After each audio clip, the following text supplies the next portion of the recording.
Super prime ನೈನ್ನಲ್ಲಿ ಇವತ್ತಿನ ಇಡೀ ದಿವಸದ ಪ್ರಮುಖ ಬೆಳವಣಿಗೆಗಳ ವಿಶೇಷ ವರದಿಗಳನ್ನು ನಿಮಗೆ ತೋರಿಸ್ತೀನಿ. ಅದಕ್ಕಿಂತ ಮುಂಚಿತವಾಗಿ ರಾಜ್ಯ ದೇಶ ವಿದೇಶಗಳಲ್ಲಿ ನಡೆದಿರುವ ಟಾಪ್ 18 ಸುದ್ದಿಗಳನ್ನು ನೋಡೋಣ. ರಾಜ್ಯ ಕಾಂಗ್ರೆಸ್ ಸರ್ಕಾರದಲ್ಲಿ ಪವರ್ ಶೇರಿಂಗ್ ಪಾಲಿಟಿಕ್ಸ್ ಶುರುವಾಗಿದೆ. ಒಂದು ಕಡೆ ಡಿಕೆ ಶಿವಕುಮಾರ್ ಆಪ್ತ ಶಾಸಕರು ದೆಹಲಿಗೆ ಹೋಗ್ತಿದ್ದಾರೆ, ಇನ್ನೊಂದು ಕಡೆ ಮೈಸೂರು ಪ್ರವಾಸ ಮೊಟಕುಗೊಳಿಸಿ ಸಿಎಂ ಸಿದ್ದರಾಮಯ್ಯ ಬೆಂಗಳೂರಿಗೆ ವಾಪಸ್ ಆಗಿದ್ದಾರೆ. ಕಾವೇರಿ ನಿವಾಸದಲ್ಲಿ ಹಿರಿಯ ಸಚಿವರು ಹಾಗೂ ಶಾಸಕರ ಜೊತೆಗೆ ಮುಖ್ಯಮಂತ್ರಿ ಸಿದ್ದರಾಮಯ್ಯ ಸುದೀರ್ಘ ಸಭೆ ನಡೆಸಿದ್ದಾರೆ. ಸಚಿವರಾದ ಎಸ್.ಸಿ. ಮಹದೇವಪ್ಪ ಹಾಗೆಯೇ ಹಿರಿಯ ಶಾಸಕರಾದ ಆರ್.ವಿ. ದೇಶಪಾಂಡೆ, ಬಸವರಾಜ ರಾಯರೆಡ್ಡಿ ಅವರೊಂದಿಗೆ ಪಕ್ಷದೊಳಗೆ ಆಗ್ತಾ ಇರುವಂತಹ ಬೆಳವಣಿಗೆಗಳ ಬಗ್ಗೆ ಚರ್ಚೆ ನಡೆಸಿದ್ದಾರೆ. ನಾಳೆ ಬೆಳಗ್ಗೆ 10:30ಕ್ಕೆ ಕಾವೇರಿ ನಿವಾಸದಲ್ಲಿ ಸಿಎಂ ಸಿದ್ದರಾಮಯ್ಯ ಮಹತ್ವದ ಸಭೆ ಕರೆದಿದ್ದಾರೆ. ಮೆಕ್ಕೆಜೋಳ, ಭತ್ತ ಖರೀದಿ ಕೇಂದ್ರ ಹಾಗೆಯೇ ಕಬ್ಬು ಬೆಳೆಗಾರರ ಹೋರಾಟದ ಬಗ್ಗೆ ಚರ್ಚೆ ನಡೆಸೋದಕ್ಕೆ ಸಭೆ ಆಯೋಜಿಸಲಾಗಿದೆ. ಆದರೂ ರಾಜ್ಯ ರಾಜಕೀಯದಲ್ಲಿ ಆಗಿರುವಂತಹ ಬೆಳವಣಿಗೆಗಳ ಬಗ್ಗೆ ಚರ್ಚೆಗಳು ನಡೆಯಲಿವೆ ಅಂತ ಹೇಳಲಾಗ್ತಾ ಇದೆ. ಒಂದು ಕಡೆ ಉಪಮುಖ್ಯಮಂತ್ರಿ ಡಿಕೆ ಶಿವಕುಮಾರ್ ಆಪ್ತರು ದೆಹಲಿಗೆ ಯಾತ್ರೆ ಆರಂಭಿಸಿದರೆ, ಇನ್ನೊಂದು ಕಡೆ ಎಐಸಿಸಿ ಅಧ್ಯಕ್ಷ ಮಲ್ಲಿಕಾರ್ಜುನ ಖರ್ಗೆ ನಾಳೆ ಬೆಂಗಳೂರಿಗೆ ಬರ್ತಿರುವಂಥದ್ದು ಹೊಸ ಚರ್ಚೆಗಳನ್ನು ಹುಟ್ಟುಹಾಕಿದೆ. ದಿಲ್ಲಿ ದಂಡಯಾತ್ರೆ ಬೆನ್ನಲ್ಲೇ ಕಾಂಗ್ರೆಸ್ನಲ್ಲಿ ರಾಜಕೀಯ ಚಟುವಟಿಕೆ ಗರಿಗೆದರಿದೆ. ಡಿಸಿಎಂ ಡಿಕೆ ಶಿವಕುಮಾರ್ ನಿವಾಸಕ್ಕೆ ಉನ್ನತ ಶಿಕ್ಷಣ ಸಚಿವ ಡಾಕ್ಟರ್ ಎಂಸಿ ಸುಧಾಕರ್ ಭೇಟಿ ನೀಡಿ ಚರ್ಚೆ ನಡೆಸಿದ್ದಾರೆ. ಶಾಸಕ ದರ್ಶನ್ ಪುಟ್ಟಣ್ಣಯ್ಯ, ಎಂಎಲ್ಸಿಗಳಾದ ಸುಧಾಮದಾಸ್ ಹಾಗೆಯೇ ಬಲ್ಕಿಸ್ ಬಾನು ಪುಟ್ಟಣ್ಣ ಕೂಡ ಭೇಟಿ ನೀಡಿದ್ದಾರೆ. ಅನುದಾನ ಕೇಳೋದಕ್ಕೆ ಆಗಮಿಸಿದ್ದೇವೆ ಅಂತ ಪರಿಷತ್ ಸದಸ್ಯರು ಹೇಳಿದರೆ, ಪವರ್ ಶೇರಿಂಗ್ ವಿಚಾರವಾಗಿ ಏನು ಚರ್ಚೆ ಆಗಿಲ್ಲ ಅಂತ ಸ್ಪಷ್ಟನೆಯನ್ನ ಶಾಸಕರು ನೀಡಿದ್ದಾರೆ. ರಾಜ್ಯ ಕಾಂಗ್ರೆಸ್ನಲ್ಲಿ ಕುರ್ಚಿ ಕ್ರಾಂತಿ ಸುದ್ದಿ ಆಗ್ತಾ ಇದೆ. ಇನ್ನೊಂದು ಕಡೆ ರಾಜ್ಯ ಬಿಜೆಪಿಯಲ್ಲೂ ನವೆಂಬರ್ ಕ್ರಾಂತಿಯ ಚರ್ಚೆಗಳು ಗರಿಗೆದರ್ತಾ ಇವೆ. ಕರ್ನಾಟಕ ಬಿಜೆಪಿ ಅಧ್ಯಕ್ಷರಾಗಿರುವ ಬಿವೈ ವಿಜಯೇಂದ್ರ ಇವತ್ತಿಗೆ 2 ವರ್ಷವನ್ನು ಪೂರೈಸಿದ್ದಾರೆ. ಈ ನಡುವೆ ಬಿಜೆಪಿಯಲ್ಲಿರುವ ಬಂಡಾಯ ನಾಯಕರು ಸಭೆ ನಡೆಸಿದರು. ಮಾಜಿ ಸಚಿವ ಕುಮಾರ್ ಬಂಗಾರಪ್ಪ ನಿವಾಸದಲ್ಲಿ G M Siddeshwar, Ramesh Jarkiholi, B P Harish, B V Naik, Mahesh Kumathalli ಚರ್ಚೆ ನಡೆಸಿದ್ದಾರೆ. ಸಭೆಗೆ ಹೋಗುವ ಮುಂಚಿತವಾಗಿ ವಿಧಾನಸೌಧದಲ್ಲಿ ವಿಪಕ್ಷ ನಾಯಕ ಆರ್ ಅಶೋಕ್ ಜೊತೆಗೆ ಸಿದ್ದೇಶ್ವರ್ ಚರ್ಚೆ ಮಾಡಿದ್ದು ಅಚ್ಚರಿಗೆ ಕಾರಣವಾಗಿದೆ. ಭಾರತ್ ಜೋಡೋ ಯಾತ್ರೆ ವೇಳೆ ರಾಹುಲ್ ಗಾಂಧಿ ಭಾರತೀಯ ಸೇನೆ ವಿರುದ್ಧ ಅವಹೇಳನಕಾರಿ ಹೇಳಿಕೆ ನೀಡಿದ್ದಾರೆ ಎಂದು ಆರೋಪಿಸಿ ಕೋರ್ಟ್ ಮೆಟ್ಟಿಲೇರಲಾಗಿತ್ತು. ವಿಚಾರಣಾ ನ್ಯಾಯಾಲಯ ರಾಹುಲ್ ಗಾಂಧಿಯನ್ನ ಆರೋಪಿಯನ್ನಾಗಿ ಪರಿಗಣಿಸಿ ಸಮನ್ಸ್ ಜಾರಿ ಮಾಡಿದ್ದ ಕ್ರಮವನ್ನು ಅಲಹಾಬಾದ್ ಹೈಕೋರ್ಟ್ ಎತ್ತಿ ಹಿಡಿದಿತ್ತು. ಇದೀಗ ಅಲಹಾಬಾದ್ ಹೈಕೋರ್ಟ್ ಆದೇಶ ಪ್ರಶ್ನಿಸಿ ಸುಪ್ರೀಂ ಕೋರ್ಟ್ಗೆ ರಾಹುಲ್ ಗಾಂಧಿ ಅರ್ಜಿ ಸಲ್ಲಿಸಿದ್ದು, ವಿಚಾರಣೆಯನ್ನು ಡಿಸೆಂಬರ್ 4ಕ್ಕೆ ಮುಂದೂಡಿಕೆ ಮಾಡಲಾಗಿದೆ. ಪಶ್ಚಿಮ ಬಂಗಾಳ ಮುಖ್ಯಮಂತ್ರಿ ಮಮತಾ ಬ್ಯಾನರ್ಜಿ ಕೇಂದ್ರ ಚುನಾವಣಾ ಆಯುಕ್ತರಿಗೆ ಪತ್ರ ಬರೆದು ಕೂಡಲೇ ಎಸ್ಐಆರ್ ನಿಲ್ಲಿಸಿ ಎಂದು ಆಗ್ರಹಿಸಿದ್ದಾರೆ. ಈಗಾಗಲೇ ಶುರುವಾಗಿರುವ ವಿಶೇಷ ಮತಪಟ್ಟಿ ಪರಿಷ್ಕರಣೆ ಅವೈಜ್ಞಾನಿಕ ಹಾಗೂ ಬಲವಂತವಾಗಿ ಮಾಡಲಾಗ್ತಾ ಇದೆ. ಈ ರೀತಿಯ ಪ್ರಕ್ರಿಯೆ ಆತಂಕಕಾರಿ ಹಾಗೂ ಅಪಾಯಕಾರಿ ಎಂದು ಮುಖ್ಯ ಆಯುಕ್ತರಿಗೆ ಬರೆದಂತಹ ಪತ್ರದಲ್ಲಿ ಟಿಎಂಸಿ ಅಧಿನಾಯಕಿ ಉಲ್ಲೇಖ ಮಾಡಿದ್ದಾರೆ. ದೆಹಲಿ ಕಾರು ಬಾಂಬ್ ಸ್ಫೋಟ ಪ್ರಕರಣದಲ್ಲಿ ಎನ್ಐಎ ಅಧಿಕಾರಿಗಳು ಮತ್ತೆ 4 ಆರೋಪಿಗಳನ್ನು ಅರೆಸ್ಟ್ ಮಾಡಿದ್ದಾರೆ. ಜಮ್ಮು ಕಾಶ್ಮೀರದ ಶ್ರೀನಗರದಲ್ಲಿ 3 ಹಾಗೂ ಉತ್ತರ ಪ್ರದೇಶದಿಂದ ಒಬ್ಬರನ್ನ ಬಂಧಿಸಲಾಗಿದೆ. ಎಲ್ಲಾ ಆರೋಪಿಗಳನ್ನು 10 ದಿನಗಳ ಕಾಲ ಎನ್ಐಎ ಕಸ್ಟಡಿಗೆ ನೀಡಿ ಕೋರ್ಟ್ ಆದೇಶಿಸಿದೆ. ಜಮ್ಮು ಕಾಶ್ಮೀರದಲ್ಲಿ ರಾಜ್ಯ ತನಿಖಾ ದಳ ಅಧಿಕಾರಿಗಳು ಕಾಶ್ಮೀರ್ ಟೈಮ್ಸ್ ಪತ್ರಿಕಾ ಕಚೇರಿ ಬೇರೆ ದಾಳಿ ನಡೆಸಿದ್ದಾರೆ.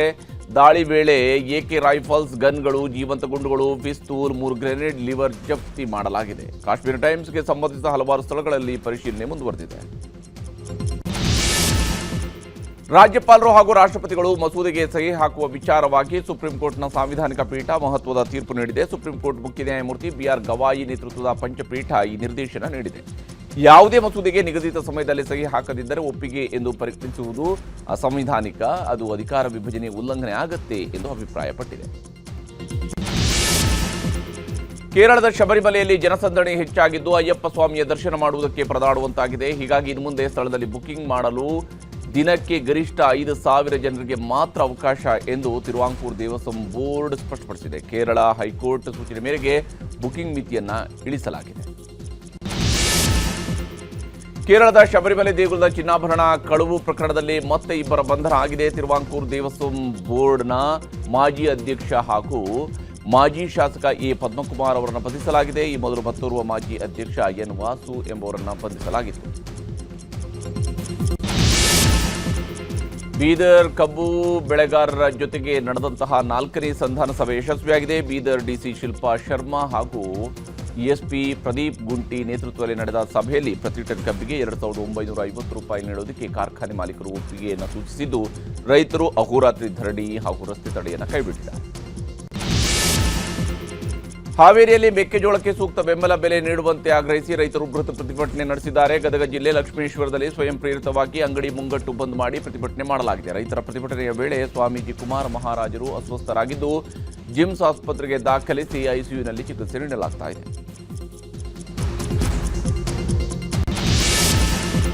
ರಾಜ್ಯದಲ್ಲಿ ಇನ್ನು ಮುಂದೆ ನಾಯಿ ಕಡಿತದಿಂದ ಸಾವಿಗೀಡಾದರೆ ಅಥವಾ ರೇಬೀಸ್ ರೋಗಕ್ಕೆ ತುತ್ತಾದರೆ ರಾಜ್ಯ ಸರ್ಕಾರ 5 ಲಕ್ಷ ರೂಪಾಯಿ ಪರಿಹಾರ ನೀಡಲಿದೆ. ಪರಿಷ್ಕೃತ ಪರಿಹಾರ ಮಾರ್ಗಸೂಚಿ ಪ್ರಕಟಿಸಿದ್ದು ಸಣ್ಣ ಗಾಯಗಳಿಗೆ 5,000 ರೂಪಾಯಿ ನೀಡಲಿದ್ದು ಖಾಸಗಿ ಆಸ್ಪತ್ರೆಗಳಲ್ಲಿ ತುರ್ತು ಚಿಕಿತ್ಸೆಗಾಗಿ ಸುವರ್ಣ ಆರೋಗ್ಯ ಸುರಕ್ಷಾ ಟ್ರಸ್ಟ್ಗೆ ಜವಾಬ್ದಾರಿ ವಹಿಸುವುದಕ್ಕೆ ಸರ್ಕಾರ ನಿರ್ಧಾರ ಮಾಡಿದೆ. ಬ್ರಿಟನ್ ಸಮುದ್ರ ಗಡಿಯಲ್ಲಿ ರಷ್ಯಾದ ಪತ್ತೇದಾರಿ ಹಡಗು ಪತ್ತೆಯಾಗಿದೆ. ಇದರ ಬೆನ್ನಲ್ಲೇ ರಷ್ಯಾದೊಂದಿಗೆ ಯುದ್ಧಕ್ಕೆ ಸಿದ್ಧ ಎಂದು ಎಚ್ಚರಿಕೆ ನೀಡಿದ್ದಾರೆ ಬ್ರಿಟನ್ನ ರಕ್ಷಣಾ ಕಾರ್ಯದರ್ಶಿ ಜಾನ್ ಕೀಲಿ. ಬ್ರಿಟನ್ ಸಮುದ್ರಕ್ಕೆ ನುಗ್ಗಿದ ರಷ್ಯಾದ ಗೂಢಚಾರಿಕೆ ಹಡಗು ಯಾಂಟೋನ್ ಸೇನಾ ವಿಮಾನಗಳ ಮೇಲೆ ಲೇಸರ್ ಕಿರಣ ಹರಿಸಿದೆ ಎಂದು ಆರೋಪಿಸಲಾಗಿದೆ. ನೇಪಾಳದಲ್ಲಿ ಮತ್ತೆ ರಾಜಕೀಯ ಸಂಘರ್ಷ ಭುಗಿಲೆದ್ದಿದೆ. ದಂಗೆ ಬೆನ್ನಲ್ಲೇ ಕಾನೂನು ಸುವ್ಯವಸ್ಥೆ ಕಾಪಾಡುವ ನಿಟ್ಟಿನಲ್ಲಿ ಬಾರಾ ಜಿಲ್ಲೆಯ ಕೆಲವು ಭಾಗಗಳಲ್ಲಿ ಕರ್ಫ್ಯೂ ಜಾರಿ ಮಾಡಲಾಗಿದೆ. ಜೆನ್ಸಿ ಗುಂಪಿನ ಯುವಕರು ಮತ್ತು ಮಾಜಿ ಪ್ರಧಾನಿ ಕೆಪಿ ಶರ್ಮಾ ಓಲಿ ಅವರ ಪಕ್ಷದ ಬೆಂಬಲಿಗರ ನಡುವೆ ಹೊಸದಾಗಿ ಘರ್ಷಣೆ ನಡೆದಿದೆ. ಸೈಮಾರಾ ವಿಮಾನ ನಿಲ್ದಾಣದ ಬಳಿಯಲ್ಲಿ ಅಶ್ವವಾಯು ಪ್ರಯೋಗಿಸಿ ಲಾಠಿ ಚಾರ್ಜ್ ಮಾಡಲಾಗಿದೆ. ಆಂಧ್ರಪ್ರದೇಶದ ಕೃಷ್ಣಾ ಜಿಲ್ಲೆಯಲ್ಲಿ ಅಚ್ಚರಿಯ ಬೆಳವಣಿಗೆ ನಡೆದಿದೆ. ಕೃಷ್ಣಾ ನದಿ ದಡದಲ್ಲಿರುವ ಅವನಿಗಢದ ಶ್ರೀರಾಮಪಾದ ಕ್ಷೇತ್ರದಲ್ಲಿ ಹಾವುಗಳು ಕಾಣಿಸಿಕೊಂಡಿವೆ. ಶ್ರೀರಾಮಲಿಂಗೇಶ್ವರ ಸ್ವಾಮಿ ದೇವಸ್ಥಾನದ ಹಿಂಭಾಗದಲ್ಲಿ ಕೃಷ್ಣಾ ನದಿಯಲ್ಲಿ 100 ಹಾವುಗಳು ಕಾಣಿಸಿಕೊಂಡಿದ್ದು ಪ್ರತಿ ವರ್ಷ ಕಾರ್ತಿಕ ಮಾಸ ಮುಗಿದ ಬಳಿಕ ದೇವರ ದರ್ಶನ ಪಡೆಯಲು ಬರುತ್ತವೆ ಅನ್ನುವಂಥದ್ದು ಭಕ್ತರ ನಂಬಿಕೆ. ಈಗ ಸುದ್ದಿಗಳನ್ನು ವಿವರವಾಗಿ ನೋಡ್ತಾ ಹೋಗೋಣ. ಇವತ್ತಿಗೆ ರಾಜ್ಯದಲ್ಲಿ ಕಾಂಗ್ರೆಸ್ ಸರ್ಕಾರ ಅಧಿಕಾರಕ್ಕೆ ಬಂದು ಭರ್ತಿ 2.5 ವರ್ಷ ಆಗಿದೆ. 2.5 ವರ್ಷದ ಸಂಭ್ರಮದಲ್ಲಿ ಮುಖ್ಯಮಂತ್ರಿಗಳು ಸಂಭ್ರಮವನ್ನು ಪಡಬೇಕಾಗಿತ್ತು. ಉಪಮುಖ್ಯಮಂತ್ರಿಯವರು ಕೂಡ ಸಂಭ್ರಮಾಚರಣೆಯಲ್ಲಿ ಇರಬೇಕಾಗಿತ್ತು. ಆ ಸಂಭ್ರಮಾಚರಣೆಗಳು ಯಾವುದೂ ಕೂಡ ಇವತ್ತು ಇರಲಿಲ್ಲ. ಆದರೆ ಈ 2.5 ವರ್ಷದ ಗಡಿ ದಾಟ್ತಾ ಇದ್ದಂತೆಯೇ ಶಿವಕುಮಾರ್ ಬಣದಲ್ಲಿ ಒಂದಿಷ್ಟು ಚಟುವಟಿಕೆಗಳು ಜೋರಾಗಿ ನಡೀತಾ ಇದೆ. ಒಂದು ಕಡೆ DK ಸುರೇಶ್ ಅವರು ಆಡಿರುವ ಮಾತು, ಮತ್ತೊಂದು ಕಡೆಯಲ್ಲಿ ಅಣ್ತಮ್ಮ ಇಬ್ಬರು ಕುಳಿತುಕೊಂಡು ಸರಿಸುಮಾರು 3 ಗಂಟೆಗಳ ಕಾಲ ನಡೆಸಿರುವ ಚರ್ಚೆ, ಇದರ ನಡುವೆ ದೆಹಲಿಗೆ ಹೊರಟಿರತಕ್ಕಂತಹ ಶಾಸಕರ ದಂಡು, ಇವೆಲ್ಲವೂ ಕೂಡ ರಾಜ್ಯ ರಾಜಕೀಯದಲ್ಲಿ ಯಾವುದೋ ಒಂದು ಬೆಳವಣಿಗೆ ಶುರುವಾಗಿದೆ ಮತ್ತು ಇದೇನಾ ನವೆಂಬರ್ ಕ್ರಾಂತಿ ಅನ್ನುವಂಥ ಅನುಮಾನವನ್ನು ಹುಟ್ಟುಹಾಕಿದೆ. ಪರ್ಮನೆಂಟ್ ಆಗಿರಕ್ಕೆ ಆಗಲ್ಲ. ನಾನು ಲೀಡರ್ಶಿಪ್ ಅಲ್ಲಿ ಇರ್ತೀನಿ. There in the front line. ನಮಗೆ 5 ವರ್ಷ ಸರ್ಕಾರ ಮಾಡಿ ಅಂತ ಇದ್ದಾರೆ.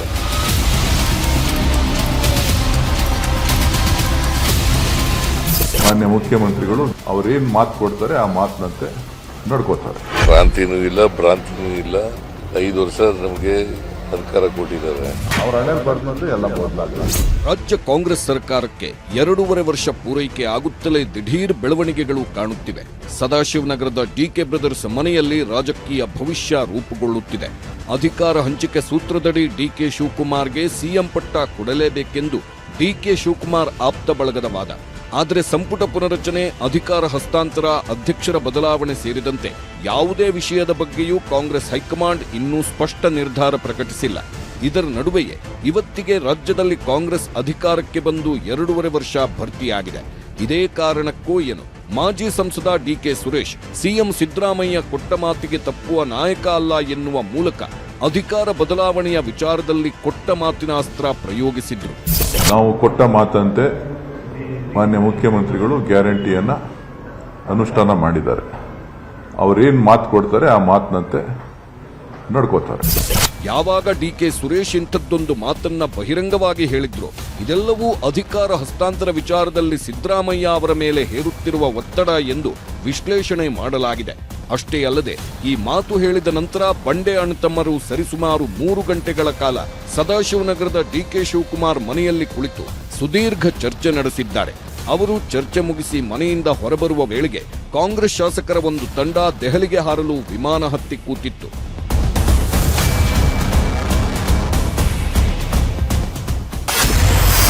ಚಲುವರಾಯಸ್ವಾಮಿ ನೇತೃತ್ವದಲ್ಲಿ ದೆಹಲಿಗೆ ಹಾರಿದ್ರ ಶಾಸಕರು. ಮಧ್ಯಾಹ್ನದ ನಂತರ ಕಾಂಗ್ರೆಸ್ನಲ್ಲಿ ಗರಿಗೆದರಿದ ರಾಜಕೀಯ ಚಟುವಟಿಕೆ. ಇವತ್ತು ಸದಾಶಿವನಗರದ ಮನೆಯಲ್ಲಿ ಕುಳಿತು DK ಶಿವಕುಮಾರ್ ಹಾಗೂ DK ಸುರೇಶ್ ಸರಿಸುಮಾರು 3 ಗಂಟೆಗಳ ಕಾಲ ಚರ್ಚೆ ನಡೆಸಿದ್ದಾರೆ. 3 ಗಂಟೆಯ ವೇಳೆಗೆ ಅಣ್ತಮ್ಮರ ಸಭೆ ಮುಗಿದ್ರೆ 3:30 ಫ್ಲೈಟ್ಗೆ ಸಚಿವ ಚಲುವರಾಯಸ್ವಾಮಿ, ಶಾಸಕ ಗಣಿಗ ರವಿ ದೆಹಲಿಗೆ ಹಾರಿದ್ದಾರೆ.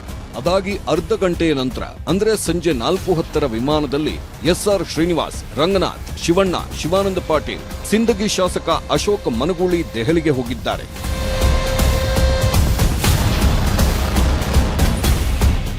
ಆದರೆ ಯಾವಾಗ ಶಾಸಕರ ದೆಹಲಿ ಪ್ರಯಾಣ ರಾಜ್ಯ ರಾಜಕೀಯದಲ್ಲಿ ದೊಡ್ಡ ಸಂಚಲನ ಸೃಷ್ಟಿ ಮಾಡಿತು, ಆಗಲೇ ದೆಹಲಿ ವಿಮಾನ ನಿಲ್ದಾಣದಲ್ಲಿ ಲ್ಯಾಂಡ್ ಆಗಿದ್ದ ಸಚಿವ ಚಲುವರಾಯಸ್ವಾಮಿ ನ್ಯೂಸ್ 18 ಜೊತೆ ಮಾತಾಡಿದ್ದಾರೆ. ಕೃಷಿ ಇಲಾಖೆ ಕೆಲಸಕ್ಕಾಗಿ ನಾನು ಹಾಗೂ ಶಾಸಕ ರವಿಕುಮಾರ್ ದೆಹಲಿಗೆ ಬಂದಿದ್ದೇವೆ ಎಂದು ಸ್ಪಷ್ಟನೆ ನೀಡಿದ್ದಾರೆ. ಶಿವಣ್ಣ, ಶ್ರೀನಿವಾಸು, ನೆಲಮಂಗಲ ಅವರೆಲ್ಲ ಹೋಗೋರೆ ಅಂತ ಬಂದೈತೆ ಅಂತಿದ್ರು. ಅವ್ರಿಗೆ ಗೊತ್ತಿಲ್ಲ, ನನಗೂ ಅದಕ್ಕೂ ಸಂಬಂಧ ಇಲ್ಲ. ನಂದು ಅಗ್ರಿಕಲ್ಚರ್ ಡಿಪಾರ್ಟ್ಮೆಂಟ್ ಯಾವ್ದೋ ಒಂದು ಇಶ್ಯೂಗೋಸ್ಕರ ಬಂದಿದ್ದೀನಿ. ನನಗೇನು ಆ ತರದ ಇದಿಲ್ಲಪ್ಪ. ಇನ್ನು ದೆಹಲಿಗೆ ಹೋಗಿರುವ ಬಗ್ಗೆ ಗಣಿಗ ರವಿಕುಮಾರ್ ಕೂಡ ಸ್ಪಷ್ಟನೆ ನೀಡಿದ್ದಾರೆ. ನಾನು ದೆಹಲಿಗೆ ವೈಯಕ್ತಿಕ ಕೆಲಸದ ಮೇಲೆ ಬಂದಿದ್ದೇನೆ, ರಾಜಕೀಯ ವಿಚಾರಕ್ಕೆ ಅಲ್ಲ ಎಂದಿದ್ದಾರೆ. ಸಚಿವ ಚಲುವರಾಯಸ್ವಾಮಿ ಹಾಗೂ ಶಾಸಕ ಗಣಿಗ ರವಿ ಏನೇ ಸ್ಪಷ್ಟನೆ ನೀಡಿದರೂ ಕಾಂಗ್ರೆಸ್ನಲ್ಲಿ ಎದ್ದಿರುವ ಅನುಮಾನಗಳು ದೂರವಾಗಿಲ್ಲ. ಯಾಕಂದ್ರೆ ಭಾನುವಾರದೊಳಗೆ ದೆಹಲಿಗೆ ಹೋಗಲು ಕಾಂಗ್ರೆಸ್ನಲ್ಲಿ ಮತ್ತೊಂದು ಟೀಮ್ ರೆಡಿಯಾಗಿದೆ. ಮಾಗಡಿ ಶಾಸಕ ಎಚ್ ಸಿ ಬಾಲಕೃಷ್ಣ ನೇತೃತ್ವದಲ್ಲಿ ಮತ್ತೊಂದು ಟೀಮ್ ದೆಹಲಿಗೆ ಹೋಗಲಿದೆ. ಆ ಟೀಮ್ನಲ್ಲಿ ಇಕ್ಬಾಲ್ ಹುಸೇನ್, ಶಿವಗಂಗಾ ಬಸವರಾಜ್, ಕದಲೂರು ಉದಯ್, ಎನ್ ಶ್ರೀನಿವಾಸ್ ಹಾಗೂ ಎಂಎಲ್ಸಿ ದಿನೇಶ್ ಗುಳಿಗೌಡ ಇರಲಿದ್ದಾರೆ. ಎಚ್ ಸಿ ಬಾಲಕೃಷ್ಣ ನೇತೃತ್ವದಲ್ಲಿ ಇದೇ ಭಾನುವಾರ ದೆಹಲಿಗೆ ಹೋಗುತ್ತೇವೆ ಅಂತಿದ್ದಾರೆ ಇಕ್ಬಾಲ್ ಹುಸೇನ್. ಡೆಲ್ಲಿಗೆ ನಾನು ಭಾನುವಾರ ಹೋಗ್ತೀನಿ ಸರ್. ಭಾನುವಾರ ಹೋಗ್ತಾ ಇದ್ದೀರಾ ಸರ್? ಹ್ಞೂ ಸರ್. ಅಂದ್ರೆ ನೀವ್ ಒಬ್ರೇ ಹೋಗ್ತಾ ಇದ್ದೀರಾ ಸರ್? ಯಾವ್ದಾರ ತಂಡ ಏನಾರು? ಸರ್, ನಾನು ಕೆಲವು MLA ಗಳು, ನಮ್ಮ ಮದ್ದೂರು, ಮಂಡ್ಯ, ಹಾ ಸರ್, ನಮ್ಮ ಬಾಲಣ್ಣವ್ರಿಗೂ ಅವರು ಬರ್ತಾರೆ. MLA 7-8 ಜನ ಹೋಗ್ಬೇಕು ಅಂತ ತೀರ್ಮಾನ ತಗೊಳ್ತಾ ಇದೀವಿ. ನನಗೆ ಈ ವಿಚಾರ ಇನ್ನೂ ಏನೋ ಸರಿಯಾಗಿ ಗೊತ್ತಿಲ್ಲ. ನನಗೆ ಏನು ವಿಚಾರ ಅಂತಾನೆ ನನಗೆ ಗೊತ್ತಿಲ್ಲ. ನಾನೀಗ ಚರ್ಚೆ ಮಾಡಿ ನಮ್ಮ ನಾಯಕರ ಹತ್ರ ಆಮೇಲೆ ನೀವು ರಿಯಾಕ್ಟ್ ಮಾಡ್ತೀನಿ. ನಾಯಕರು ಕೇಳ್ಬಿಟ್ಟು ಅವ್ರು ಏನ್ ಹೇಳ್ತಾರ ಅಂತ ಮಾಡೋಣ.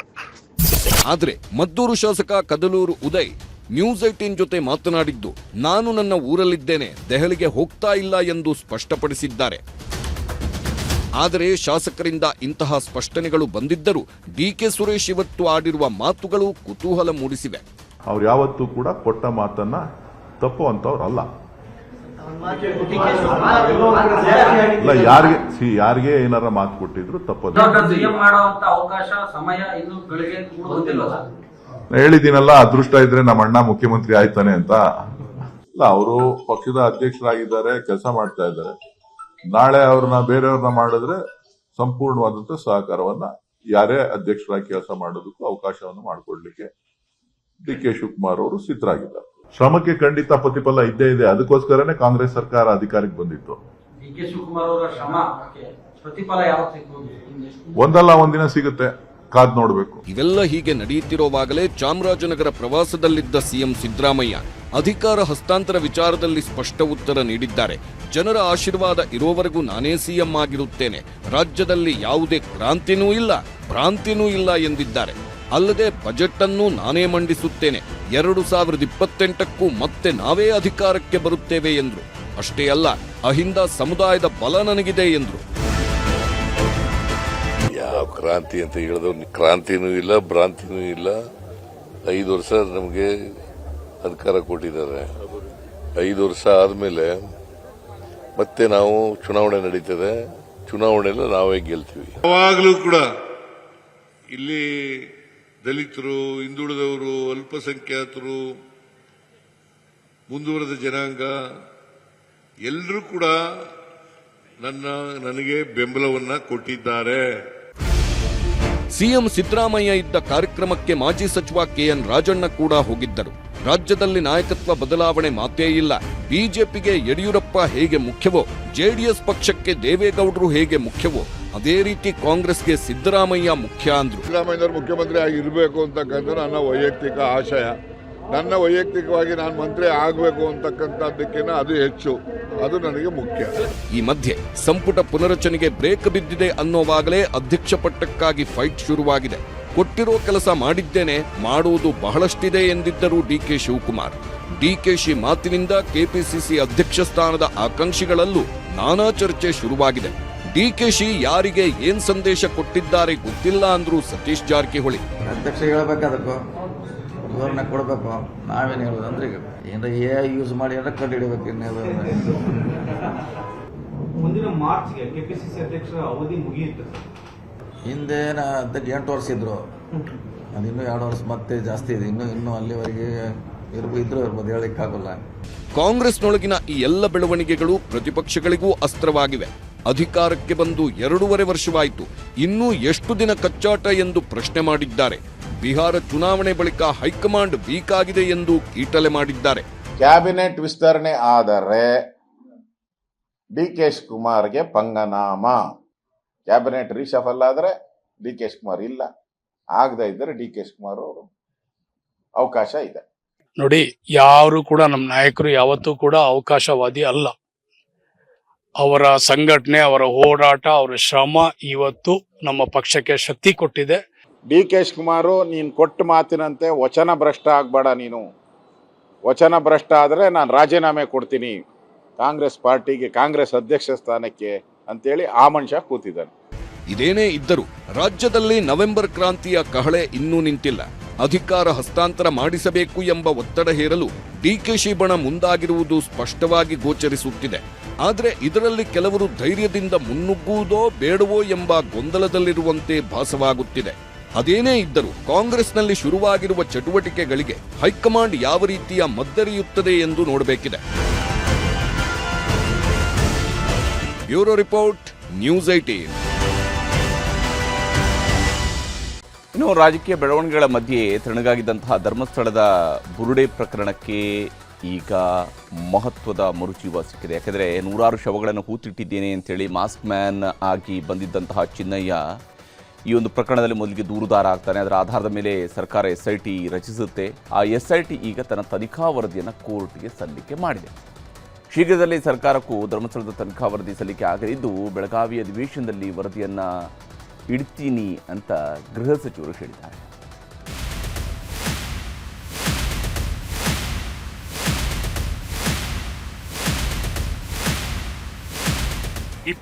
ಜೂನ್ 2025 ಶುರುವಾದ ಧರ್ಮಸ್ಥಳ ಸುತ್ತಲಿನ ಬುರುಡೆ ಪ್ರಕರಣ ಇವತ್ತಿಗೆ 153ನೇ ದಿನ ಪೂರೈಸಿದೆ. ವೈರಲ್ ಪತ್ರ ಶುರುವಾದ 28 ದಿನದ ಬಳಿಕ ಸರ್ಕಾರ SIT ರಚನೆ ಮಾಡಿತು. ಬುರುಡೆ ರಹಸ್ಯಗಳನ್ನ ಹುಡುಕಾಡಿದ SIT 36 ದಿನಗಳ ಕಾಲ ಚಿನ್ನಯ್ಯ ಹೇಳಿದ ಕಡೆಯಲ್ಲೆಲ್ಲ ಹುಡುಕಾಡಿದ್ರು. ಕೊನೆಗೆ ಆಗಸ್ಟ್ 23ಕ್ಕೆ ಚಿನ್ನಯ್ಯನನ್ನ ಬಂಧಿಸಿದ್ರು. ಇವತ್ತಿಗೆ ಚಿನ್ನಯ್ಯನನ್ನ ಬಂಧಿಸಿ ಬರೋಬ್ಬರಿ 90 ದಿನವಾಗಿದೆ. ಧರ್ಮಸ್ಥಳ ಪ್ರಕರಣದಲ್ಲಿ ಇಲ್ಲಿಯವರೆಗೂ ಆಗಿರುವ ಸಮಗ್ರ ತನಿಖೆಯ ವರದಿಯನ್ನ SIT ತನಿಖಾಧಿಕಾರಿ ಜಿತೇಂದ್ರ ಕುಮಾರ್ ದಯಾಮ ಮತ್ತು ತಂಡ ಬೆಳ್ತಂಗಡಿ ನ್ಯಾಯಾಲಯಕ್ಕೆ ಸಲ್ಲಿಸಿದೆ.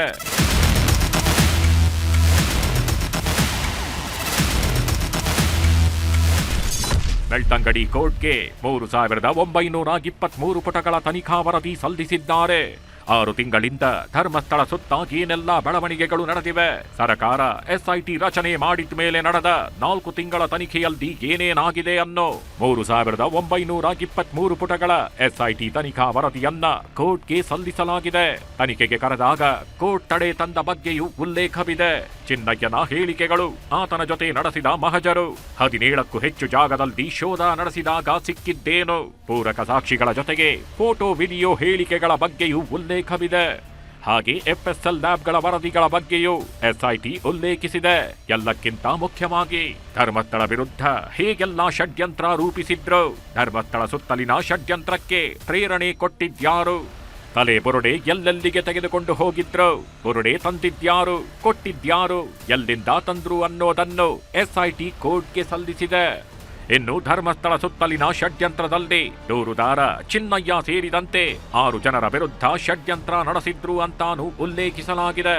ದೂರು ಕೊಟ್ಟು ಈಗ ಆರೋಪಿಯಾಗಿರುವ ಬುರುಡೆ ಚಿನ್ನಯ್ಯನ ಬಗ್ಗೆ, ಚಿನ್ನಯ್ಯನಿಗೆ ಆಶ್ರಯ ಕೊಟ್ಟಿದ್ದ ಮಹೇಶ್ ಶೆಟ್ಟಿ ತಿಮರೋಡಿ ಜೊತೆ ಸೇರಿಕೊಂಡಿದ್ದ ಗಿರೀಶ್ ಮಟ್ಟಣ್ಣನವ, ಸುಜಾತಾ ಭಟ್ ಬಗ್ಗೆ, ವಿಠ್ಠಲ್ ಗೌಡ ಮತ್ತು ಜಯಂತಿ ಬಗ್ಗೆ ಕೊಟ್ಟಿರುವ ಹೇಳಿಕೆಗಳನ್ನು SIT ತನಿಖಾ ವರದಿಯಲ್ಲಿ ಸೇರಿಸಲಾಗಿದೆ. ಬೆಳಗಾವಿ ಅಧಿವೇಶನದಲ್ಲಿ ಅಸಲಿ ಸತ್ಯಗಳ ಅನಾವರಣ, ಧರ್ಮಸ್ಥಳದ ಸುತ್ತ ದೊಡ್ಡ ಮಟ್ಟದ ಷಡ್ಯಂತ್ರ ನಡೆಸಿದ್ದಾರೆ ಅನ್ನೋದು SIT ಪತ್ತೆ ಮಾಡಿದೆ. ಈಗ ಸಲ್ಲಿಸಿರುವ ತನಿಖಾ ವರದಿಯನ್ನು ಸರ್ಕಾರಕ್ಕೂ SIT ಸಲ್ಲಿಸುತ್ತಿದೆ.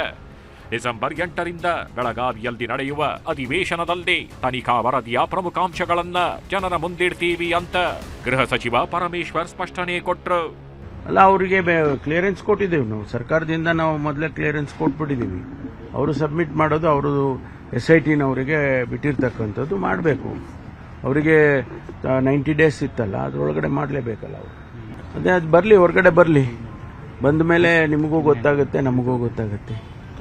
ವಾಸ್ತವಾಂಶ ಏನಿದೆ ಆ ಬೆಳವಣಿಗೆ ಅಪ್ಡೇಟ್ ಆಗಿ ಮಾಡಲೇಬೇಕಲ್ಲ ಸದನಕ್ಕೆ. ಸದನದಲ್ಲಿ ಚರ್ಚೆ ಆಗಿದೆ, ಬಹಳ ದೊಡ್ಡ ಪ್ರಮಾಣದ ಚರ್ಚೆ ಆಗಿದೆ, ಸದನಕ್ಕೆ ಮಾಹಿತಿ ಕೊಡಲೇಬೇಕಲ್ವಾ. 22 ಜೂನ್ 2025ರಂದು ಧರ್ಮಸ್ಥಳದಲ್ಲಿ ಅನೇಕ ಶವಗಳನ್ನ ಹೂಳಲಾಗಿದೆ ಅಂತ ವಕೀಲರೊಬ್ಬರು ಬರೆದ ಪತ್ರದಿಂದ ವಿವಾದ ಶುರುವಾಯಿತು. ಜುಲೈ 11ರಂದು ಬೆಳ್ತಂಗಡಿ ನ್ಯಾಯಾಲಯಕ್ಕೆ ತಲೆಬುರುಡೆ ಸಮೇತ ನ್ಯಾಯಾಧೀಶರ ಎದುರು ಚಿನ್ನಯ್ಯ ದೂರು ಸಲ್ಲಿಸಿದ್ದ. ಜುಲೈ 19ಕ್ಕೆ ರಾಜ್ಯ ಸರ್ಕಾರ ಸಮಗ್ರ ತನಿಖೆಗೆ SITಯನ್ನು ರಚಿಸಿತ್ತು. ಆಮೇಲೆ ಜುಲೈ 28ಕ್ಕೆ ಮೊದಲ ಸಲ ಧರ್ಮಸ್ಥಳದ ನೇತ್ರಾವತಿ ಸ್ನಾನಘಟ್ಟದಲ್ಲಿ ಬುರುಡೆ ಚಿನ್ನಯ್ಯ ತೋರಿಸಿದ ಜಾಗಗಳನ್ನ ಗುರುತಿಸಿ ಬುರುಡೆ ರಹಸ್ಯಗಳನ್ನ ಹುಡುಕೋಕೆ ಶುರು ಮಾಡಿದ್ರು. ಕೊನೆಗೆ ಚಿನ್ನಯ್ಯ ಸೇರಿ ಅನೇಕರು ಧರ್ಮಸ್ಥಳದ ವಿರುದ್ಧ ದೊಡ್ಡ ಷಡ್ಯಂತ್ರ ನಡೆಸಿದ್ರು ಅಂತ ಚಿನ್ನಯ್ಯನನ್ನೇ ಬಂಧಿಸಿದ SIT ಟೀಮ್ ಇಡೀ ಪ್ರಕರಣಕ್ಕೆ ಟ್ವಿಸ್ಟ್ ಕೊಡ್ತು. ಈಗ SIT ಚಾರ್ಜ್ ಶೀಟ್ ಸಲ್ಲಿಸಿದ್ದು ಯಾವ್ಯಾವ ಸತ್ಯಗಳು ಹೊರಗೆ ಬರುತ್ತೆ ಅನ್ನೋದನ್ನ ಇಡೀ ದೇಶವೇ ಎದುರು ನೋಡ್ತಿದೆ. Bureau report, news 18. ಬೆಂಗಳೂರಲ್ಲಿ ನಿನ್ನೆ ಮಠಮಠ ಮಧ್ಯಾಹ್ನ 7 ಕೋಟಿ 11 ಲಕ್ಷ ರೂಪಾಯಿ ಹಣವನ್ನು ದರೋಡೆಕೋರರು ನಡು ರಸ್ತೆಯಲ್ಲಿ ಎಗರಿಸ್ಕೊಂಡು ಹೋದರು. ನಿನ್ನೆಯಿಂದ ಪೊಲೀಸರು ಕಣ್ಣಿಗೆ ಎಣ್ಣೆ ಬಿಟ್ಕೊಂಡು ಹುಡುಕಾಡ್ತಾ ಇದ್ದಾರೆ. 100ಕ್ಕೂ ಹೆಚ್ಚು CCTVಗಳನ್ನು ಶೋಧಿಸಿದ್ದಾರೆ. 40 ಪೊಲೀಸ್ ಅಧಿಕಾರಿಗಳ ತಂಡ ಇದಕ್ಕಾಗಿ ರಚನೆಯಾಗಿ ತನಿಖೆ ನಡೆಸ್ತಾ ಇದೆ. ಆದರೆ ರಾಬರಿ ಮಾಡಿದವರು ಎಲ್ಲಿದ್ದಾರೆ ಆ ಸುಳಿವು ಇನ್ನೂ ಕೂಡ ಕನ್ಫರ್ಮ್ ಆಗಿಲ್ಲ.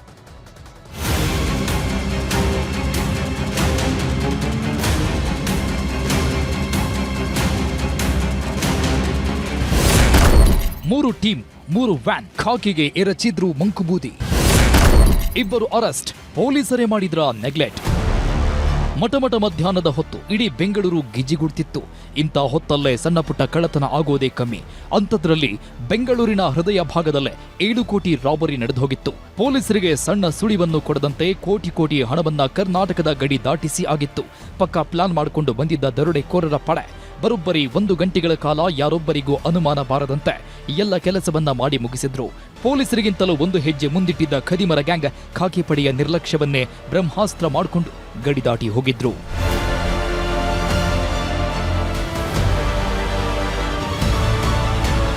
ಬೆಂಗಳೂರಲ್ಲಿ ನಡೆದ ಕೋಟಿ ಕೋಟಿ ರಾಬರಿಯ ವಿಷಯ ಪೊಲೀಸರಿಗೆ ಗೊತ್ತಾಗಿದ್ದೇ ಲೇಟು. ಒಂದು ವೇಳೆ ಗೊತ್ತಾಗ್ತಾ ಇದ್ದಂತೆ ಪೊಲೀಸರು ಕ್ವಿಕ್ ಆಗಿ ಅಖಾಡಕ್ಕಿಳಿದಿದ್ರೆ ಕೆಲ ಆರೋಪಿಗಳನ್ನಾದರೂ ಬೇಗ ಹಿಡಿಬೋದಿತ್ತು. ಆದ್ರೆ ಮಾಹಿತಿ ಬಂದ 1 ಗಂಟೆ ಪೊಲೀಸರು ವೇಸ್ಟ್ ಮಾಡಿದ್ರು. ಹೀಗಾಗಿಯೇ ಎಲ್ಲ ಆರೋಪಿಗಳು ಈಸಿಯಾಗಿ ಬೆಂಗಳೂರು ಬಿಟ್ಟು ಹೋಗಿದ್ದು. ಯಾವಾಗ ಇದು ಪೊಲೀಸ್ ಇಲಾಖೆಗೆ ದೊಡ್ಡ ಸವಾಲಾಯಿತೋ 4 ಜನ ಜಂಟಿ ಪೊಲೀಸ್ ಆಯುಕ್ತರು, 18 ಜನ DCPಗಳು, 20ಕ್ಕೂ ಹೆಚ್ಚು ACPಗಳು ಹಾಗೂ ಇನ್ಸ್ಪೆಕ್ಟರ್ಗಳು ಸೇರಿ 50ಕ್ಕೂ ಹೆಚ್ಚು ಜನ ಒಂದೇ ಕೇಸ್ನ ಹಿಂದೆ ಬೀಳುವಂತೆ ಮಾಡಿತ್ತು. 1 ಗಂಟೆ ಕಣ್ಮುಚ್ಚಿ ಕುಳಿತಿತ್ತು ಖಾಕಿ ಪಡೆ.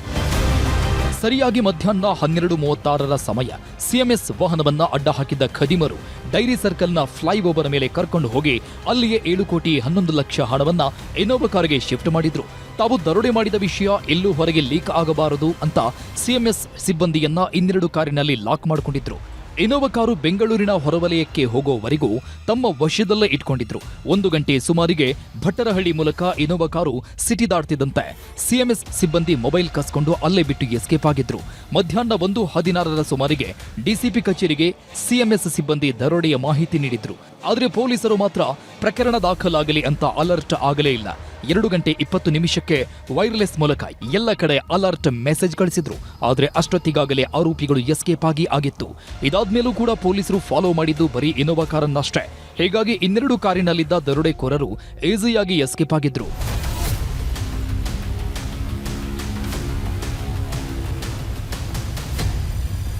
ದರೋಡೆಕೋರರ ಬೆನ್ನು ಬಿದ್ದ ಖಾಕಿ ಪಡೆ ಬೆಂಗಳೂರಿನ ಮೂಲೆ ಮೂಲೆಯಲ್ಲೂ ಜಾಲಾಡಿದ್ರು. 100ರಿಂದ 150ಕ್ಕೂ ಹೆಚ್ಚು CCTV ಪರಿಶೀಲಿಸಿದಾಗ ಆಂಧ್ರದ ಚಿತ್ತೂರು ಹಾಗೂ ತಿರುಪತಿಗೆ ಆರೋಪಿಗಳು ಎಸ್ಕೇಪ್ ಆಗಿರೋ ಸುಳಿವು ಸಿಕ್ಕಿತ್ತು. ಇದರ ಜಾಡು ಹಿಡಿದು ಹೊರಟ ಖಾಕಿ ಪಡೆ ಚಿತ್ತೂರಲ್ಲಿ 2 ಆರೋಪಿಗಳ ಜೊತೆಗೆ ಇನ್ನೋವಾ ಕಾರನ್ನು ಲಾಕ್ ಮಾಡಿದ್ದಾರೆ. ಆದರೆ ಉಳಿದವರು ತಿರುಪತಿ ಕಡೆ ಮುಖ ಮಾಡಿರೋ ಮಾಹಿತಿ ಸಿಕ್ಕಿದ್ದು ಅಲ್ಲಿಗೂ ಖಾಕಿ ಪಡೆ ಲಗ್ಗೆ ಇಟ್ಟಿದೆ. ಇದೆಲ್ಲದರ ಮಧ್ಯೆ ಈಗ CMS ಸಿಬ್ಬಂದಿ ಮೇಲೂ ಸಾಕಷ್ಟು ಅನುಮಾನ ಮೂಡೋದಕ್ಕೆ ಶುರುವಾಗಿದೆ. 7 ಕೋಟಿ ರಾಬರಿ ಕೇಸ್ನಲ್ಲಿ CMS ಸಿಬ್ಬಂದಿಯೇ ಪ್ರೈಮ್ ಸಸ್ಪೆಕ್ಟ್. 7 ಕೋಟಿ ದರೋಡೆ ಕೇಸ್ನಲ್ಲಿ ಸಿಎಂಎಸ್ ಸಿಬ್ಬಂದಿ ಮೇಲೆಯೇ ಅನುಮಾನ ಕಾಡುವುದಕ್ಕೆ ಶುರುವಾಗಿದೆ. ರಾಬರ್ಸ್ ಗ್ಯಾಂಗ್ಗೂ ಸಿಎಂಎಸ್ ಸಿಬ್ಬಂದಿಗೂ ಕಾಂಟ್ಯಾಕ್ಟ್ ಇದೆಯಾ ಅನ್ನೋ ಶಂಕೆ ದಟ್ಟವಾಗ್ತಿದೆ.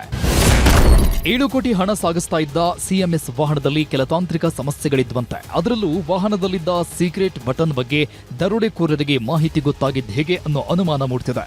ಸಿಎಂಎಸ್ ವಾಹನದಲ್ಲಿ ಆಟೋಮ್ಯಾಟಿಕ್ ಲಾಕಿಂಗ್ ಸಿಸ್ಟಮ್ ಇರುತ್ತೆ. 2ನೇ ಡೋರ್ ಮೇಲೂ ಸೀಕ್ರೆಟ್ ಬಟನ್ ಇರುತ್ತೆ. ಆ ಬಟನ್ ಒತ್ತಿದ್ರೆ ಮಾತ್ರ ಹಣ ಇಟ್ಟಿರುವ ಲಾಕರ್ ಓಪನ್ ಆಗೋದು, ಕ್ಲೋಸ್ ಆಗೋದು. ಈ ಎಲ್ಲ ವಿಚಾರ ಆರೋಪಿಗಳಿಗೆ ಹೇಗೆ ಗೊತ್ತಾಯಿತು? ಈ ವಿಚಾರವನ್ನ ಸಿಬ್ಬಂದಿಗೆ ದರೋಡೆಕೋರರಿಗೆ ಹೇಳಿದ್ರ ಅನ್ನೋ ಅನುಮಾನ ಮೂಡಿಸಿದೆ. ಜೊತೆಗೆ ಚಾಲಕನ ಸ್ಟೇರಿಂಗ್ ಬಳಿಗೆ ಸೈರನ್ ಬಟನ್ ಸಹ ಇರುತ್ತೆ. ಅದನ್ನಾದ್ರೂ ಡ್ರೈವರ್ ಪ್ರೆಸ್ ಮಾಡಿದ್ರೆ ಎಲ್ಲರೂ ಅಲರ್ಟ್ ಆಗ್ತಿದ್ರು. ಸಿಎಂಎಸ್ ಸಿಬ್ಬಂದಿ ಹೇಳ್ತಿರೋದೊಂದೇ ಗನ್ ಪಾಯಿಂಟ್ ಇಟ್ರು ಅಂತ.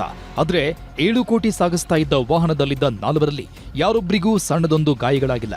2 ಗನ್ಮೆನ್ಗಳ ಬಳಿ ವೆಪನ್ ಇದ್ರೂ ಬಳಕೆಯಾಗಿಲ್ಲ. ಈ ಎಲ್ಲ ಅನುಮಾನಗಳ ಕಾರಣಕ್ಕಾಗಿ ಎಲ್ಲ ಸಿಬ್ಬಂದಿಯನ್ನ ಠಾಣೆಯಲ್ಲಿಟ್ಟು ವಿಚಾರಣೆ ನಡೆಸಲಾಗ್ತಿದೆ. ಇಂಪಾರ್ಟೆಂಟ್ ವಿಷಯ ಅಂದ್ರೆ ಸೆಪ್ಟೆಂಬರ್ 16ನೇ ತಾರೀಖು ಚಡಚಣದಲ್ಲಿ ಎಸ್ಬಿಐ ದರೋಡೆಯಾಗಿತ್ತು. ಅವತ್ತಿನಿಂದ ಇವತ್ತಿನವರೆಗೆ ತನಿಖೆ ನಡೀತಿದ್ರೂ ಪ್ರಮುಖ ಆರೋಪಿಗಳು ಸಿಕ್ಕಿಬಿದ್ದಿಲ್ಲ. ಹಾಗೆಯೇ ಜನವರಿ ತಿಂಗಳಲ್ಲಿ ಬೀದರ್ನಲ್ಲೂ ದರೋಡೆ ನಡೆದಿತ್ತು. ಅವತ್ತು ನಡೆದ ಗುಂಡಿನ ದಾಳಿಯಲ್ಲಿ ಓರ್ವ ಸಿಬ್ಬಂದಿ ಪ್ರಾಣವನ್ನೇ ಬಿಟ್ಟಿದ್ರು. ಆ ಪ್ರಕರಣ ನಡೆದು 10 ತಿಂಗಳೇ ಆಗೋಯಿತು. ಆದರೂ ಕೂಡ ಹಂತಕರು ಸಿಕ್ಕಿಲ್ಲ. ಹೀಗಾಗಿ ಬೆಂಗಳೂರು ದರೋಡೆ ಪ್ರಕರಣ ಸಾಕಷ್ಟು ಕುತೂಹಲ ಹುಟ್ಟಿಸಿದೆ. ಕ್ಯಾಮರಾ ಪರ್ಸನ್ ವೆಂಕಟೇಶ್ವರಲು ಜೊತೆ Madesh, crime bureau, news 18 Kannada, Bengaluru. ಬೆಂಗಳೂರಲ್ಲಿ ನಿನ್ನೆ ಮಠಮಠ ಮಧ್ಯಾಹ್ನ 7 ಕೋಟಿ 11 ಲಕ್ಷ ರೂಪಾಯಿ ಹಣವನ್ನು ದರೋಡೆಕೋರರು ನಡು ರಸ್ತೆಯಲ್ಲಿ ಎಗರಿಸಿಕೊಂಡು ಹೋದರು. ನಿನ್ನೆಯಿಂದ ಪೊಲೀಸರು ಕಣ್ಣಿಗೆ ಎಣ್ಣೆ ಬಿಟ್ಕೊಂಡು ಹುಡುಕಾಡ್ತಾ ಇದ್ದಾರೆ. 100ಕ್ಕೂ ಹೆಚ್ಚು CCTVಗಳನ್ನು ಶೋಧಿಸಿದ್ದಾರೆ. 40 ಪೊಲೀಸ್ ಅಧಿಕಾರಿಗಳ ತಂಡ ಇದಕ್ಕಾಗಿ ರಚನೆಯಾಗಿ ತನಿಖೆ ನಡೆಸ್ತಾ ಇದೆ. ಆದರೆ ರಾಬರಿ ಮಾಡಿದವರು ಎಲ್ಲಿದ್ದಾರೆ? ಆ ಸುಳಿವು ಇನ್ನೂ ಕೂಡ ಕನ್ಫರ್ಮ್ ಆಗಿಲ್ಲ.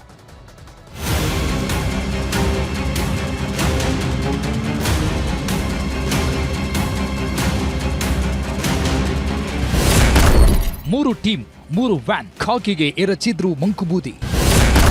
2 ಅರೆಸ್ಟ್, ಪೊಲೀಸರೇ ಮಾಡಿದ್ರ ನೆಗ್ಲೆಕ್ಟ್. ಮಠಮಠ ಮಧ್ಯಾಹ್ನದ ಹೊತ್ತು ಇಡೀ ಬೆಂಗಳೂರು ಗಿಜಿಗುಡ್ತಿತ್ತು. ಇಂಥ ಹೊತ್ತಲ್ಲೇ ಸಣ್ಣ ಪುಟ್ಟ ಕಳ್ಳತನ ಆಗೋದೇ ಕಮ್ಮಿ.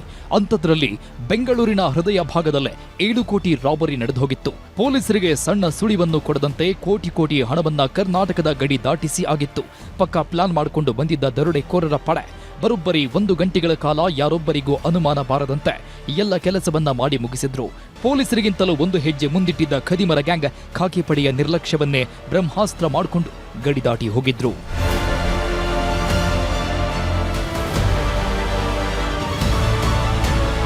ಬೆಂಗಳೂರಲ್ಲಿ ನಡೆದ ಕೋಟಿ ರಾಬರಿಯ ವಿಷಯ ಪೊಲೀಸರಿಗೆ ಗೊತ್ತಾಗಿದ್ದೇ ಲೇಟು. ಒಂದು ವೇಳೆ ಗೊತ್ತಾಗ್ತಾ ಇದ್ದಂತೆ ಪೊಲೀಸರು ಕ್ವಿಕ್ ಆಗಿ ಅಖಾಡಕ್ಕಿಳಿದಿದ್ರೆ ಕೆಲ ಆರೋಪಿಗಳನ್ನಾದ್ರೂ ಬೇಗ ಹಿಡಿಬೋದಿತ್ತು. ಆದ್ರೆ ಮಾಹಿತಿ ಬಂದ 1 ಗಂಟೆ ಪೊಲೀಸರು ವೇಸ್ಟ್ ಮಾಡಿದ್ರು. ಹೀಗಾಗಿಯೇ ಎಲ್ಲ ಆರೋಪಿಗಳು ಈಸಿಯಾಗಿ ಬೆಂಗಳೂರು ಬಿಟ್ಟು ಹೋಗಿದ್ದು.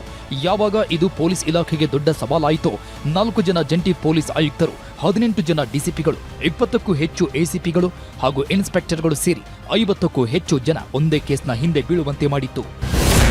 1 ಗಂಟೆ ಕಣ್ಮುಚ್ಚಿ ಕುಳಿತಿತ್ತು ಖಾಕಿ ಪಡೆ. ಸರಿಯಾಗಿ ಮಧ್ಯಾಹ್ನ 12:36 ಸಮಯ ಸಿಎಂಎಸ್ ವಾಹನವನ್ನ ಅಡ್ಡ ಹಾಕಿದ್ದ ಖದೀಮರು ಡೈರಿ ಸರ್ಕಲ್ನ ಫ್ಲೈಓವರ್ ಮೇಲೆ ಕರ್ಕೊಂಡು ಹೋಗಿ ಅಲ್ಲಿಯೇ 7 ಕೋಟಿ 11 ಲಕ್ಷ ಹಣವನ್ನ ಇನೋವಾ ಕಾರಿಗೆ ಶಿಫ್ಟ್ ಮಾಡಿದ್ರು. ತಾವು ದರೋಡೆ ಮಾಡಿದ ವಿಷಯ ಎಲ್ಲೂ ಹೊರಗೆ ಲೀಕ್ ಆಗಬಾರದು ಅಂತ ಸಿಎಂಎಸ್ ಸಿಬ್ಬಂದಿಯನ್ನ 2 ಕಾರಿನಲ್ಲಿ ಲಾಕ್ ಮಾಡಿಕೊಂಡಿದ್ರು. ಇನೋವಾ ಕಾರು ಬೆಂಗಳೂರಿನ ಹೊರವಲಯಕ್ಕೆ ಹೋಗೋವರೆಗೂ ತಮ್ಮ ವಶದಲ್ಲೇ ಇಟ್ಕೊಂಡಿದ್ರು. 1 ಗಂಟೆ ಸುಮಾರಿಗೆ ಭಟ್ಟರಹಳ್ಳಿ ಮೂಲಕ ಇನೋವಾ ಕಾರು ಸಿಟಿ ದಾಟ್ತಿದ್ದಂತೆ ಸಿಎಂಎಸ್ ಸಿಬ್ಬಂದಿ ಮೊಬೈಲ್ ಕಸ್ಕೊಂಡು ಅಲ್ಲೇ ಬಿಟ್ಟು ಎಸ್ಕೇಪ್ ಆಗಿದ್ರು. ಮಧ್ಯಾಹ್ನ 1:16 ಸುಮಾರಿಗೆ ಡಿಸಿಪಿ ಕಚೇರಿಗೆ ಸಿಎಂಎಸ್ ಸಿಬ್ಬಂದಿ ದರೋಡೆಯ ಮಾಹಿತಿ ನೀಡಿದ್ರು. ಆದರೆ ಪೊಲೀಸರು ಮಾತ್ರ ಪ್ರಕರಣ ದಾಖಲಾಗಲಿ ಅಂತ ಅಲರ್ಟ್ ಆಗಲೇ ಇಲ್ಲ. 2 ಗಂಟೆ 20 ನಿಮಿಷಕ್ಕೆ ವೈರ್ಲೆಸ್ ಮೂಲಕ ಎಲ್ಲ ಕಡೆ ಅಲರ್ಟ್ ಮೆಸೇಜ್ ಕಳಿಸಿದ್ರು. ಆದರೆ ಅಷ್ಟೊತ್ತಿಗಾಗಲೇ ಆರೋಪಿಗಳು ಎಸ್ಕೇಪ್ ಆಗಿತ್ತು. ಇದಾದ್ಮೇಲೂ ಕೂಡ ಪೊಲೀಸರು ಫಾಲೋ ಮಾಡಿದ್ದು ಬರೀ ಇನೋವಾ ಕಾರನ್ನಷ್ಟೇ. ಹೀಗಾಗಿ 2 ಕಾರಿನಲ್ಲಿದ್ದ ದರೋಡೆಕೋರರು ಈಸಿಯಾಗಿ ಎಸ್ಕೇಪ್ ಆಗಿದ್ರು.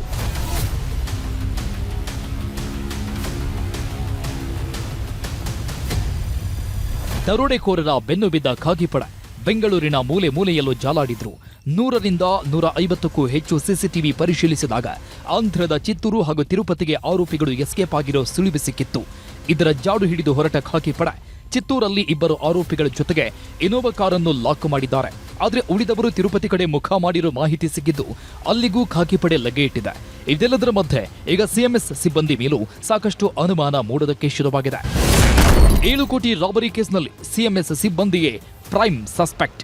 7 ಕೋಟಿ ದರೋಡೆ ಕೇಸ್ನಲ್ಲಿ ಸಿಎಂಎಸ್ ಸಿಬ್ಬಂದಿ ಮೇಲೆಯೇ ಅನುಮಾನ ಕಾಡುವುದಕ್ಕೆ ಶುರುವಾಗಿದೆ. ರಾಬರ್ಸ್ ಗ್ಯಾಂಗ್ಗೂ ಸಿಎಂಎಸ್ ಸಿಬ್ಬಂದಿಗೂ ಕಾಂಟ್ಯಾಕ್ಟ್ ಇದೆಯಾ ಅನ್ನೋ ಶಂಕೆ ದಟ್ಟವಾಗ್ತಿದೆ. 7 ಕೋಟಿ ಹಣ ಸಾಗಿಸ್ತಾ ಇದ್ದ ಸಿಎಂಎಸ್ ವಾಹನದಲ್ಲಿ ಕೆಲ ತಾಂತ್ರಿಕ ಸಮಸ್ಯೆಗಳಿದ್ವಂತೆ. ಅದರಲ್ಲೂ ವಾಹನದಲ್ಲಿದ್ದ ಸೀಕ್ರೆಟ್ ಬಟನ್ ಬಗ್ಗೆ ದರೋಡೆಕೋರರಿಗೆ ಮಾಹಿತಿ ಗೊತ್ತಾಗಿದ್ದು ಹೇಗೆ ಅನ್ನೋ ಅನುಮಾನ ಮೂಡ್ತಿದೆ. ಸಿಎಂಎಸ್ ವಾಹನದಲ್ಲಿ ಆಟೋಮ್ಯಾಟಿಕ್ ಲಾಕಿಂಗ್ ಸಿಸ್ಟಮ್ ಇರುತ್ತೆ. 2ನೇ ಡೋರ್ ಮೇಲೂ ಸೀಕ್ರೆಟ್ ಬಟನ್ ಇರುತ್ತೆ. ಆ ಬಟನ್ ಒತ್ತಿದ್ರೆ ಮಾತ್ರ ಹಣ ಇಟ್ಟಿರುವ ಲಾಕರ್ ಓಪನ್ ಆಗೋದು, ಕ್ಲೋಸ್ ಆಗೋದು. ಈ ಎಲ್ಲ ವಿಚಾರ ಆರೋಪಿಗಳಿಗೆ ಹೇಗೆ ಗೊತ್ತಾಯಿತು? ಈ ವಿಚಾರವನ್ನ ಸಿಬ್ಬಂದಿಗೆ ದರೋಡೆಕೋರರಿಗೆ ಹೇಳಿದ್ರ ಅನ್ನೋ ಅನುಮಾನ ಮೂಡಿಸಿದೆ. ಜೊತೆಗೆ ಚಾಲಕನ ಸ್ಟೇರಿಂಗ್ ಬಳಿಗೆ ಸೈರನ್ ಬಟನ್ ಸಹ ಇರುತ್ತೆ. ಅದನ್ನಾದ್ರೂ ಡ್ರೈವರ್ ಪ್ರೆಸ್ ಮಾಡಿದ್ರೆ ಎಲ್ಲರೂ ಅಲರ್ಟ್ ಆಗ್ತಿದ್ರು. ಸಿಎಂಎಸ್ ಸಿಬ್ಬಂದಿ ಹೇಳ್ತಿರೋದೊಂದೇ ಗನ್ ಪಾಯಿಂಟ್ ಇಟ್ರು ಅಂತ. ಆದ್ರೆ 7 ಕೋಟಿ ಸಾಗಿಸ್ತಾ ಇದ್ದ ವಾಹನದಲ್ಲಿದ್ದ 4ರಲ್ಲಿ ಯಾರೊಬ್ಬರಿಗೂ ಸಣ್ಣದೊಂದು ಗಾಯಗಳಾಗಿಲ್ಲ. 2 ಗನ್ಮೆನ್ಗಳ ಬಳಿ ವೆಪನ್ ಇದ್ರೂ ಬಳಕೆಯಾಗಿಲ್ಲ. ಈ ಎಲ್ಲ ಅನುಮಾನಗಳ ಕಾರಣಕ್ಕಾಗಿ ಎಲ್ಲ ಸಿಬ್ಬಂದಿಯನ್ನ ಠಾಣೆಯಲ್ಲಿಟ್ಟು ವಿಚಾರಣೆ ನಡೆಸಲಾಗ್ತಿದೆ. ಇಂಪಾರ್ಟೆಂಟ್ ವಿಷಯ ಅಂದ್ರೆ ಸೆಪ್ಟೆಂಬರ್ 16ನೇ ತಾರೀಖು ಚಡಚಣದಲ್ಲಿ ಎಸ್ಬಿಐ ದರೋಡೆಯಾಗಿತ್ತು. ಅವತ್ತಿನಿಂದ ಇವತ್ತಿನವರೆಗೆ ತನಿಖೆ ನಡೀತಿದ್ರೂ ಪ್ರಮುಖ ಆರೋಪಿಗಳು ಸಿಕ್ಕಿಬಿದ್ದಿಲ್ಲ. ಹಾಗೆಯೇ ಜನವರಿ ತಿಂಗಳಲ್ಲಿ ಬೀದರ್ನಲ್ಲೂ ದರೋಡೆ ನಡೆದಿತ್ತು. ಅವತ್ತು ನಡೆದ ಗುಂಡಿನ ದಾಳಿಯಲ್ಲಿ ಓರ್ವ ಸಿಬ್ಬಂದಿ ಪ್ರಾಣವನ್ನೇ ಬಿಟ್ಟಿದ್ರು. ಆ ಪ್ರಕರಣ ನಡೆದು 10 ತಿಂಗಳೇ ಆಗೋಯ್ತು. ಆದರೂ ಕೂಡ ಹಂತಕರು ಸಿಕ್ಕಿಲ್ಲ. ಹೀಗಾಗಿ ಬೆಂಗಳೂರು ದರೋಡೆ ಪ್ರಕರಣ ಸಾಕಷ್ಟು ಕುತೂಹಲ ಹುಟ್ಟಿಸಿದೆ. ಕ್ಯಾಮರಾ ಪರ್ಸನ್ ವೆಂಕಟೇಶ್ ಶಿವರಲು ಜೊತೆ Madesh, crime bureau, news 18 Kannada, Bengaluru. ಬಿಹಾರದಲ್ಲಿ ಭರ್ಜರಿ ಬಹುಮತದೊಂದಿಗೆ ಅಧಿಕಾರದ ಗದ್ದುಗೆಯೇರಿರುವಂತಹ ಎನ್ಡಿಎ ಮೈತ್ರಿಕೂಟ ಸರ್ಕಾರ ಇವತ್ತು ಅಧಿಕಾರವನ್ನು ಸ್ವೀಕರಿಸಿದೆ. ಪಾಟ್ನಾದ ಗಾಂಧಿ ಮೈದಾನದಲ್ಲಿ ನಡೆದಂತಹ ಕಾರ್ಯಕ್ರಮದಲ್ಲಿ ಒಟ್ಟು 26 ಶಾಸಕರು ಸಚಿವರಾಗಿ ಪ್ರಮಾಣ ವಚನವನ್ನು ಸ್ವೀಕರಿಸಿದರು. ನಿತೀಶ್ ಕುಮಾರ್ ಅವರು 10ನೇ ಬಾರಿ ಮುಖ್ಯಮಂತ್ರಿಯಾಗಿ ಅಧಿಕಾರ ವಹಿಸಿಕೊಂಡ್ರೆ ಬಿಜೆಪಿ ಇಬ್ಬರನ್ನ ಮುಖ್ಯಮಂತ್ರಿಗಳನ್ನಾಗಿ ಆಯ್ಕೆ ಮಾಡಿತು. हर राज्य के मुख्यमंत्री के रूप में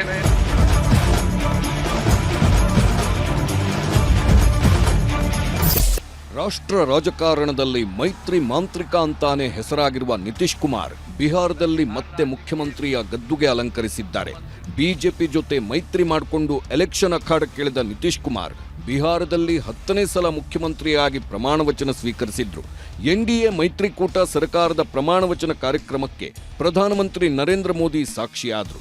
ಕೇಂದ್ರ ಗೃಹ ಸಚಿವ ಅಮಿತ್ ಶಾ, ಬಿಜೆಪಿ ರಾಷ್ಟ್ರೀಯ ಅಧ್ಯಕ್ಷ ಜೆಪಿ ನಡ್ಡಾ, ಧರ್ಮೇಂದ್ರ ಪ್ರಧಾನ್, ಉತ್ತರ ಪ್ರದೇಶ ಸಿಎಂ ಯೋಗಿ ಆದಿತ್ಯನಾಥ್, ಆಂಧ್ರ ಪ್ರದೇಶ ಮುಖ್ಯಮಂತ್ರಿ ಚಂದ್ರಬಾಬು ನಾಯ್ಡು ಸೇರಿ ಅನೇಕರು ಸಾಕ್ಷಿಯಾದರು.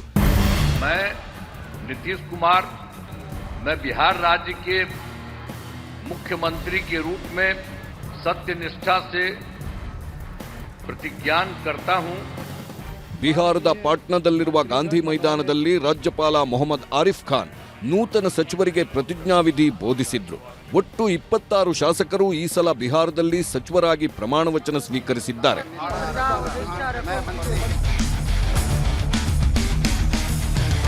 ಬಿಜೆಪಿಯಿಂದ 14 ಶಾಸಕರಿಗೆ ಸಚಿವ ಸ್ಥಾನ ಸಿಕ್ಕಿದೆ. ಜೆಡಿಯುನಿಂದ 8 ಶಾಸಕರಿಗೆ ಮಂತ್ರಿಗಿರಿ ಒಲಿದಿದೆ. ಕೇಂದ್ರ ಸಚಿವ ಚಿರಾಗ್ ಪಾಸ್ವಾನ್ ನೇತೃತ್ವದ ಎಲ್ಜೆಪಿ ಪಕ್ಷಕ್ಕೆ 2 ಮಂತ್ರಿ ಸ್ಥಾನ, ಎಚ್ಎಎಂ ಮತ್ತು ಆರ್ಎಲ್ಎಂ ಪಕ್ಷದ ತಲಾ 1 ಶಾಸಕರು ಸಚಿವರಾಗಿದ್ದಾರೆ. ಇನ್ನು ಜೆಡಿಯುಗೆ ಸಿಎಂ ಸ್ಥಾನ ಬಿಟ್ಟುಕೊಟ್ಟ ಬಿಜೆಪಿ ಇಬ್ಬರನ್ನ ಉಪಮುಖ್ಯಮಂತ್ರಿಗಳನ್ನಾಗಿ ಮಾಡಿದೆ. ಬಿಜೆಪಿ ಶಾಸಕಾಂಗ ನಾಯಕ ಸಾಮ್ರಾಟ್ ಚೌಧರಿ 1ನೇ ಡಿಸಿಎಂ ಆಗಿದ್ರೆ, ಬಿಜೆಪಿ ಉಪನಾಯಕ ವಿಜಯ್ ಕುಮಾರ್ ಸಿನ್ಹಾ 2ನೇ ಡಿಸಿಎಂ ಆಗಿದ್ದಾರೆ.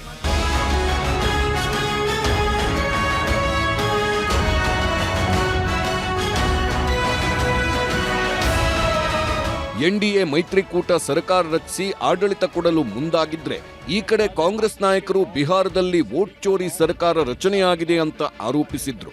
ಕಾಂಗ್ರೆಸ್ ಪಕ್ಷದ ಅಧಿಕೃತ ಎಕ್ಸ್ ಖಾತೆಯಲ್ಲಿ ವೋಟ್ ಚೋರಿಗೆ ಸಾಕ್ಷಿ ಇದೆ ಅಂತ ವಿಡಿಯೋ ಹಾಕಿದೆ. ಒಟ್ಟು 8 ಬಿಜೆಪಿ ಅಭ್ಯರ್ಥಿಗಳು 1 ಲಕ್ಷ ಮತಗಳ ಆಸುಪಾಸಿನಲ್ಲೇ ವೋಟ್ ಪಡೆದಿದ್ದಾರೆ.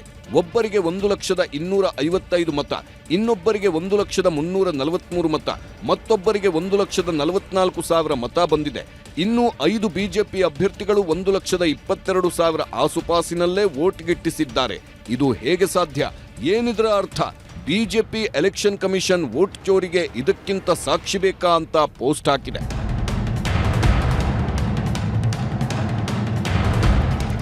ಇನ್ನೊಂದು ಕಡೆ ರಾಜಸ್ಥಾನದ ಜೈಪುರದಲ್ಲಿ ವೋಟ್ ಚೋರಿ ಅಭಿಯಾನ ಶುರು ಮಾಡಿದ್ದು ಪ್ರತಿಭಟನೆ ತೀವ್ರಗೊಳಿಸಿದೆ.